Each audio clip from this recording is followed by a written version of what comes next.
Here we are with victorious, and I'm going to guess, relieved interim head coach Mike Eccles, who's overseeing a fantastic performance. Look, there's no getting away, is there? I know you were saying, it's just another game. But there's no getting away from quite how big that win against Dewsbury was today, is there? No, it was a big game, but I didn't want to put the pressure on the boys.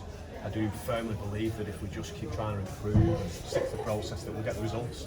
So it was a big game.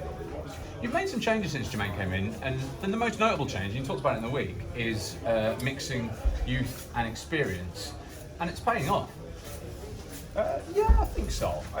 I mean, I'm not necessarily said like let's get some younger players in and with some senior players. It's just happened like that. I'll play the players who are training the best, and some of the younger players have out-trained some of the players. It's just as simple as that, really. Some of the academy players were performing really well at the academy level. I just thought they deserved a shot, particularly in the short term run. So I wouldn't say I sat down and said this is the way I'm going to go, to be honest with you. The door's shut on no player at all. It's literally that's what's exciting now. When we start training next week, it's like who's going to push the way into the team off the back of a win, which is exactly where I wanted us to be. And going into a game of such importance and magnitude, what was your game plan, and how well did you feel that it was executed? Well, we didn't execute very well, actually. Oh, right, okay. It's a tight field, so we plan to go down the middle of Dewsbury. Not play too expansive, which we did. The target was to complete really high, which we didn't. We completed at 50%. So to win a game completing at 50% both halves is shows some character. And we spoke a lot about that as well. So I'm just really happy that they've been able to achieve it. You talk about character. You went down early doors, and maybe in previous times or another side might have been overawed by that in games such as this, but they didn't. No. And then they got back into it, and then were never behind again. How important? How did that happen? How do you assess that? Well, I think you can speak about it a lot, but the belief comes from the experiences of players, and when the players haven't experienced that adversity coming through the other side, it's hard for them to believe. Whereas last week, when we talked about turning points, it wasn't scoring the tries; it was defending 6 back-to-back sets straight after half-time, which they give them a belief that they can do this. They can come from behind. They can deal with really tough moments. So, yeah, I'm just really happy. We're not just putting points on the board, but we're dealing with really tough moments. Well, you say you didn't execute it quite as you might. There was a switch off, wasn't there? Sort of, you went further ahead just at the start of the second half, but then what happened was you conceded a few immediately after that. How do you stop yourself from doing that in future? Well, I think what was really hard was there were some mental clock-offs. But at the same time, what won't do this justice was the wind out there. When you see the video, it was unbelievably windy. To put it lightly. And they've got 4 great kickers of the ball, 2 hookers that can kick, 2 halves that can kick really well, and they made it really difficult for us to just get the ball back. They weren't just kicking the ball back to us and giving us the ball. They were making that competition. Disappointed that we lost those little competitions. So I think fixing that up really around just regathering the ball, but at the same time, it was easier said than done. There was some incredible kicks there from both half-backs. But it didn't matter, and perhaps it was that experience that helped just see it out. And one player in particular, man of the match for us, I think, Julius Mccarney, who he really seems to be coming into some fantastic form. He's been absolutely unbelievable. These last 3 games, he's been unbelievable.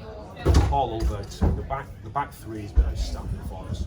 Paul was a little bit quiet today because they tried to keep the ball away from him because he's been so good. And the benefit of that was Julius had a lot more ball and a lot more exposure. So yeah, it's been awesome.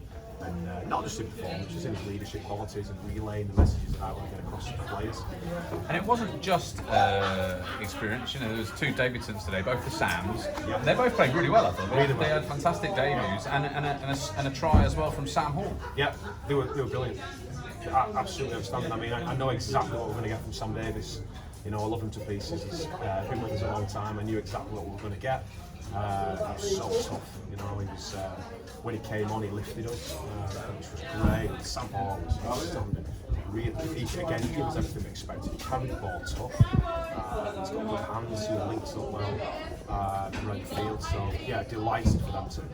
And a little word for Jermaine Coleman, our former coach, who was here today watching, and I saw you having a little word with him.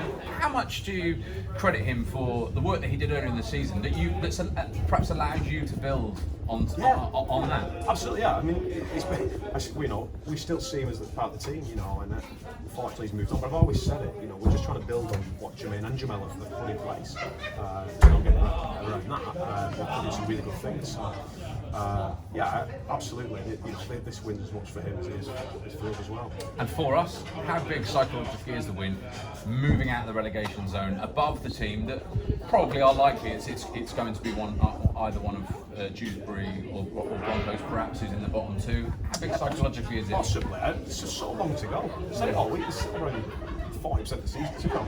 There's so many games. And it's tough for us at the minute. We're not at home for 6 weeks. We're on the road a lot. How tough is that? It is tough. It is tough. I mean, it brings you together. You're on the coach a lot together.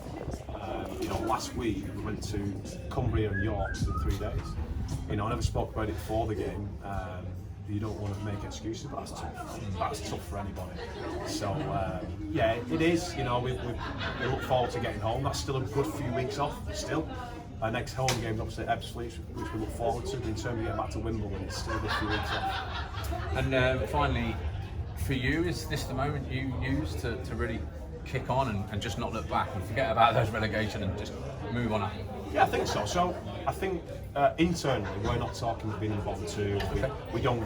That's not something we discuss. But in terms of social media and fans, that does build because they talk about it, and you're always going to see it and read it. So we're just trying to stay really focused on just improving and training really hard and getting better each week.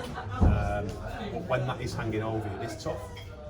Because of the external pressure, I suppose. But internally, we're not really talking about it. Okay, well, a couple of weeks off now before Widnes. Yep. What do you do now you've got 2 weeks off?